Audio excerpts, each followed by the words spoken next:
હું કિન્નરી। મહત્વપૂર્ણ સમાચાર આવી રહ્યા છે। સાબરકાંઠા જિલ્લામાં વરસાદને કારણે લોકોને હાલાકી પડી રહી છે।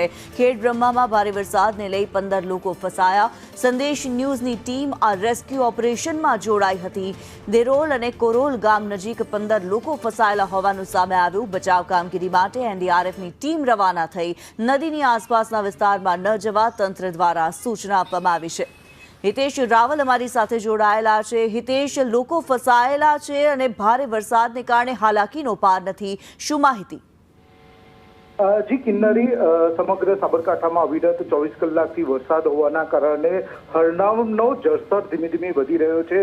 સાથોસાથ જે હરનાવ નદીમાં વણટ ડેમમાંથી પણ પાણીનો આવક વધારો થતા ડેમમાં પાણી છોડાયેલું છે અને તેના કારણે 15 લોકો નદીના મધ્યના ભાગમાં ફસાયેલા છે। તેને બહાર કાઢવા માટેની સમગ્ર ટીમ અને મામલતદાર સહિત કામે લાગી છે। સાથોસાથ બચાવ કામગીરી ન થતા એનડીઆરએફની ટીમ બોલાવવી પડી છે અને તે આવીને તમામ રેસ્ક્યુ આવશે। હાલમાં એનડીઆરએફ ટીમ થોડા સમયમાં અંદર બહાર કાઢવાની તજવીજ હાથ ધરાશે।